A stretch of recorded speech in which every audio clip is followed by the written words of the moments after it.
What's up, everyone? Vince Ingenito here with Jonathan Rogers from Grinding Gear Games. How you doing, Jonathan? Very good, thank you. Awesome, man. We're playing Path of Exile. This is the new expansion coming out soon, Fall of Oriath. So there's a lot of new content here, Jonathan. Why don't you start running me through? We're in Act 5 right now, which is the brand new act for the expansion. So basically the players just found out that there might be a way to get back to their home of Oriath if they climb this mountain. So that's why we're here, and that's why we're going up here. So we're going to run through a bunch of the beginning of Act 5, just to sort of see the sort of stuff that you're going to encounter. Terrific. So Act 5 is all new content, exactly, right, in terms of the locations and the locales. But then after Act 5, which is about how long would you say Act 5 is? If you're a good player, probably about 2 hours. If you're a sort of more normal player, then I'd say about 4. Yeah, 5. Exactly. No. If it's the first time playing Path of Exile, probably more like 4 hours. Okay, gotcha. Great. And then after Act 5, there's more. You actually have an interesting new... this is like the second playthrough type of system. Now, you have like an Acts 6 through 10 that kind of now act in lieu of replaying the whole story again. Tell me about the idea behind that. Exactly. So in the past, in Path of Exile, you would replay the game 2 more times after you finished it. So you can think of that a little bit like sort of New Game Plus, that kind of thing, in a lot of other games where you would play through the game again, but the monsters would be higher level and the items that you get would be higher level and new items and so on. What we realized is that it really... A lot of people would sort of quit after that first playthrough, thinking, I don't necessarily know if I want to play the game again. So what we decided to do was revisit those same areas, but this time, time has passed, things have moved on, and the actions that you had in your first playthrough have now affected how things are in the second one. So basically, there'll be new quests, new bosses to fight, and things like old NPCs. You'll have basically changed their alliances and things have moved on. And you'll see where your decisions and your actions kind of brought their lives. Kind of like a where are they now? Yes, exactly. For Path of Exile. If you're a fan of that kind of thing, then there's a lot there that's very interesting. Awesome. So. That's not all, though. There's a lot of other new content as well. So, and things to care about, like you said, new bosses, new items. So on the realm of new items, we have new uniques, which are kind of like your legendary tier items. So you've got tons of new ones of those. Any ones of those that really stand out to you? I think you guys were telling me before about the Martyr of Innocence. Yeah. So basically, a lot of the unique items in the expansion are themed around gods, and we can talk a little bit more about gods later on. Sure. But one of the gods that you're going to fight is the god Innocence, and one of the items themed around him is the Martyr of Innocence. And it's kind of like a flame staff with the theme that as you get hurt, you get more powerful. So as you are hurt, you get extra fire damage. And then as you block attacks, you get fire penetration. Right, exactly. So basically, there are a few different mechanics there about, basically getting hurt and taking damage is actually helpful to you. Cool. So aggressive builds and builds obviously that focus around fire damage. If you're a tank, then it's a good thing to be wearing. Awesome. So yeah, that's just a taste of the many different uniques that'll be offered in the expansion. So you mentioned bosses. There's kind of a whole new system that bosses and gods. There's kind of a whole new system that revolves around the Pantheon system, right? Exactly. So talk to me about what that does for your customization. So basically, during the expansion, you're going to be killing 24 different gods. Wow. And there are a bunch of major ones and a bunch of minor ones. As you kill each one, you're going to be unlocking some new defensive options. And these options, unlike in the past in Path of Exile, where most of the things you were picking were kind of hard to change, like the passive screen and so on, and obviously items in your build just because they're hard to find and so on. These options are ones that you can just change on the fly. So if you come across a boss that's like, doing a lot of fire damage to you, for example, there might be a god power that you could use to help you with that situation. And we're kind of trying to make it so that, over time the players will learn things like, if I'm going to be fighting this boss, I want to have this one on. If I'm fighting that boss, I want to have that on. And, and the other thing as well with it is that you can upgrade these over time during the end game. There is some mechanics around upgrading them. Great. So it sounds like interesting because whereas most of the game of Path of Exile, and this is one of the things I like about it, is based around kind of making your decisions and sticking to them. This gives you kind of like an element of situational decision making on top of that as another layer. That's terrific. So we're hearing about all these cool bosses. Do you think maybe we can check out one of these new god bosses? Absolutely. Let's go on to the Avarius fight right now. Awesome. Let's take a look.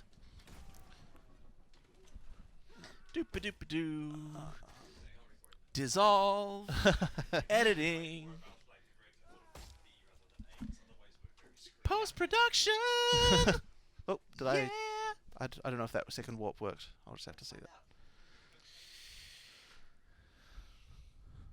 So the name of the boss is Innocence? So the god is Innocence. Or should I say the god of Innocence? But he's possessing Avarius. This didn't go to the right place. Okay. What? Telepath 2. So we'll say we're fighting Avarius, who's been possessed by the god of Innocence. Yeah, by the god Innocence, yeah. By the god Innocence. Okay. Yeah, that's his name. Yeah, go for it. Okay, so this here, we're about to fight Avarius, who's been possessed by the god Innocence. Exactly. And so this is one of the large-scale new boss fights. There's about 24 new boss fights, but I understand from what you were saying before that they're now much larger in scale. At least some of them are, anyway. Yeah, absolutely. So, we're trying to do a lot of these sort of arena-based fights with lots of mechanics that get introduced over time throughout the fight. So this fight here at the beginning is really quite simple, but over time it introduces new mechanics, such as the fact that he just raised one of the statues on the edge of the arena there. He'll start raising statues. After he's done that, it's actually kind of interesting because the statues form, once they go back to their statue form, they turn into... okay, you're actually getting a bit screwed here. Yeah. So what I was going to say is the statues are things that you can block behind. Unfortunately, since Nick wasn't near any of those, he immediately died. Now I've got a minion phase here. So that's something that you could use to get your flask charges back, which is always very useful. Basically, the fight evolves quite a lot as you're going through. So that's something that we really wanted to focus on with the new boss fights. Awesome. Yeah, it definitely looks like it's tough. Yeah. So what's the next phase after the? So after you've killed Avarius in his main form here, in his human form, you'll then get to see the god Innocence who pops out of him. And this is actually the first time in the game that you're going to. Oh dear. You're fine. You're lucky. Fine. Yeah. Whoa! Oh, so they close. Do so much damage. Oh my god! yes. You really have to avoid those things and stand behind. Okay, another one. Okay, get away. Stand behind that statue. That's a good idea. I believe. Yeah, no, it's so cool that these statues can be used for cover, yeah. but then they can also be used against you. So that's a really cool mechanic. So you should, it's amazing just how many different kinds of attacks and kind of angles that Avarius can come at you from. Well, he uses even more. We haven't even seen the full brunt of what he can do. He'll use even more once he's transformed into Innocence. Use a flask. I believe in you. Okay. Is he regenerating health every time? He's got Energy Shield, which regenerates, and health, which does not. Okay. So you have to kind of get the Energy Shield down before you can hurt his health. Gotcha. Probably cast you a minion. Well, third time's a charm, I believe. Oh wow, nice. So are minions? Oh no, okay. Just like in most ARPGs, minions just get owned pretty fast by bosses. It's pretty normal, par for the course. Yeah. But if you have your minion up, he can kind of be, doing small amounts of damage to keep the energy shield from regenerating. Sure.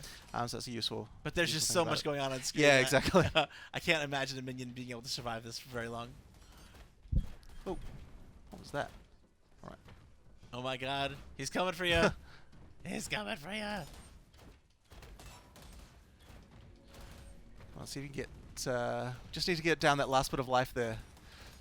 Yeah, almost. Oh, okay. Making me sweat. Okay, buy time. Oh my God, that shield goes up so fast. Almost. Die. Come on, you've almost got it. Ah. Come on. You got it. There we go. Okay, Yes. right. So now Avarius has been summoned out of his corpse. And this is where the fight gets much harder. So okay, good. Yeah. Didn't look hard enough before. So this guy here, basically, as he moves, he unleashes these little sparks everywhere that do a lot of damage, and that can be really horrible if you're right up close. That sort of adds another element. And in addition to that, all of his skills generally just get a bit more powerful. It's a very hard fight.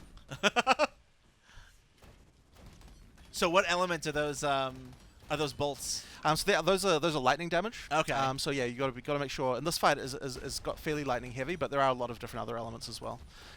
So this is an example of it. If you, I don't know if there is a god power, There is a god power that helps against lightning, yes. Yeah, yeah. So if you, I think that's interesting too, because it almost adds, dare I say, almost kind of a Mega Man element to, Yeah. you know, to Path of Exile, where depending on which bosses you've defeated, you know, you'll have an easier or harder time with different ones. Okay, so more minions. Yep. So God, that's lots that of sort of minions. Mega Man-like element is actually especially important in the map end game, because depending on which maps you do first, you'll unlock different different defensive powers, you know, in terms of upgrading them better. So there is actually an order that you can run them, which is advantageous, you know, if you can learn it. Oh yeah, just like in Yeah. just like in Mega Man, you Right, totally right. learn who to do first, and you know who becomes easy once you have what power. So this has been one hell of a fight. Thanks again, Jonathan, for coming through and giving us our first look of a Fall of Oriath for Path of Exile. So when can people expect to see this on store shelves and in their Steam store and all that? So basically, we should be coming out with the expansion around the middle of the year, but we're also going to be having a beta, and we're hoping that should be sort of late April, early May. Terrific. And details on how to get into that beta are still forthcoming, right? Yeah, absolutely. Awesome. Well, thank you for stopping by. Path of Exile is looking terrific. And remember, folks at home, thanks for watching. And for more on Path of Exile, keep it right here on IGN.